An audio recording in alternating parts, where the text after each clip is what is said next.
Well, obviously 9/11 had a big effect. We measure things in this country.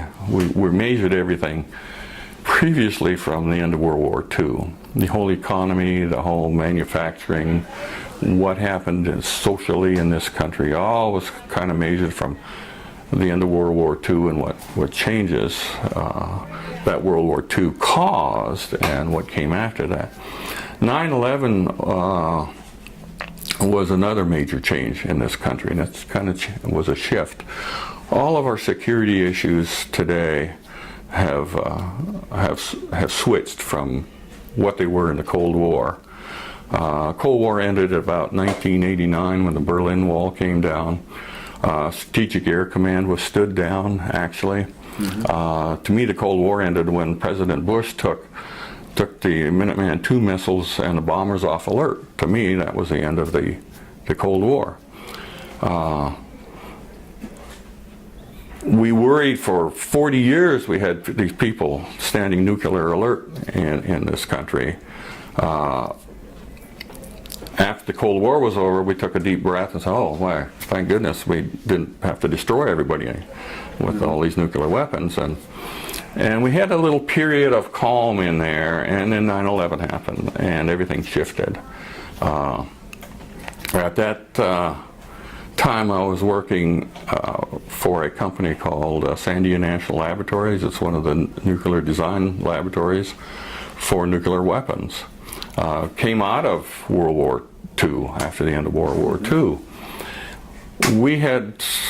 We were tied primarily to the nuclear weapons budget. In the first years I was there, we were doing 80% of our work was dedicated to nuclear weapons. After 9/11, we switched and started doing much more work in that laboratory for the Department of Homeland Security and for Department of Defense. As we had troops go into places like Afghanistan and Iraq, they faced a total different type of war situation than we had faced in World War II, in Vietnam and Korea. Vietnam bordered on a little bit, and it was hard to tell who the enemy was. Boy, when we got in Iraq and Afghanistan, it really got difficult to tell who's who, because nobody wore a uniform.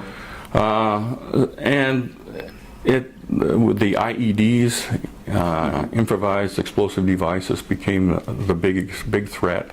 How do you counter those types of things? People look more and more to technology, and how do you stop an IED? How do you counter an IED? These organizations would come to us and want to know, how can we find these bombs before they're detonated?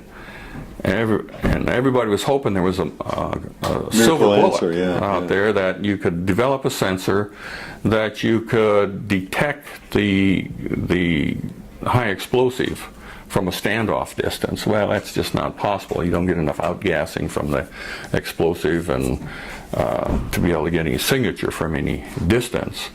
So that wasn't a solution. We can build sensors. We can find enriched uranium and plutonium easily from their signatures from a standoff distance. You can't do that with high explosives.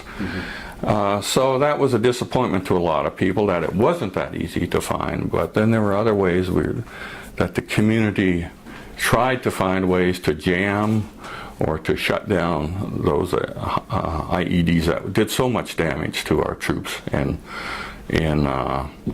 Afghanistan and Iraq.